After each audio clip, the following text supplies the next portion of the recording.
As a young man, Bunuel had sworn to his friends in Spain that he would never go to Mexico. He was so certain of this that it became a sort of refrain. If I ever disappear, look for me anywhere except Mexico, because I will never end up there. But by the mid-1940s, all other avenues appeared closed. When civil war broke out in Spain, he worked as an anti-Franco spy in Spain and France. Then, jobless, he drifted across the Atlantic to Los Angeles and New York. For 15 years, Bunuel wrote scripts, translated scripts, worked for the Museum of Modern Art.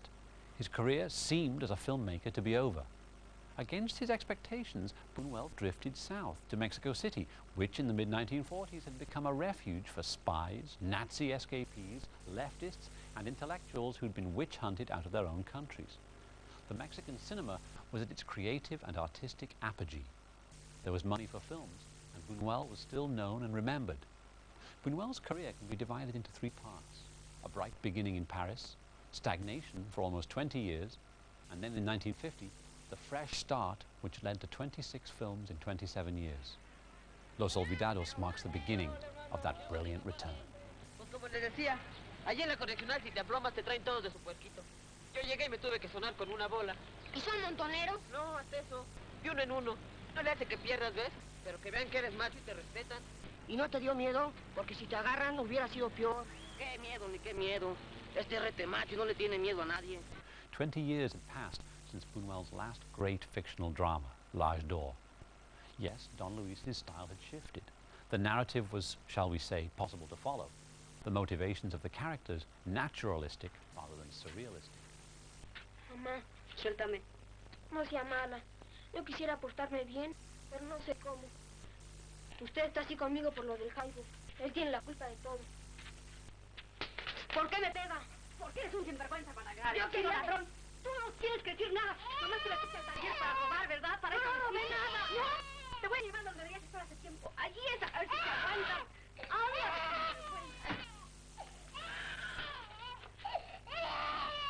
Serías capaz. Los Olvidados created a template for films which nowadays can't seem to lose. We've seen it many times since, in Pichote, in Salam Bombay, in Central Station. The life of impoverished street kids. These films are always popular because to some extent they sentimentalize their subject. Monstrously in Central Station, minimally in Los Olvidados. But in 1950, the subject matter, abandoned children feeding for themselves, fighting, stealing, and being killed against a background of almost total immorality and vice, was sensational. Piedad, piedad para un pobre ciego indefenso. ¡Órale, viejo, poca luz! Los Olvidados was shot, with Bunuel's customary speed, in 21 days.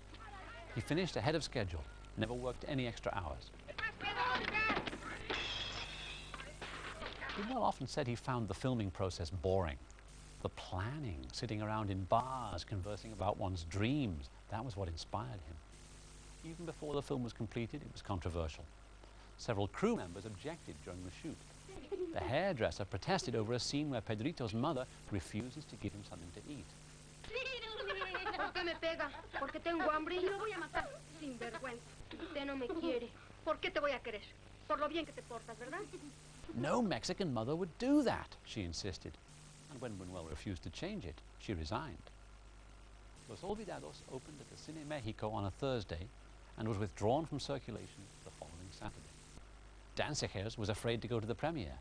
Bunuel went and found the press and public united in their hostility and dismay. The tide turned for Bunuel, as it did for Kurosawa with Rashomon at Cannes. Despite the opposition of the Mexican ambassador to the film's screening, Los Olvidados received enthusiastic support from the Mexican writer Octavio Paz and was a hit with both public and press. Bunuel was awarded the Director's Prize. His international reputation was restored.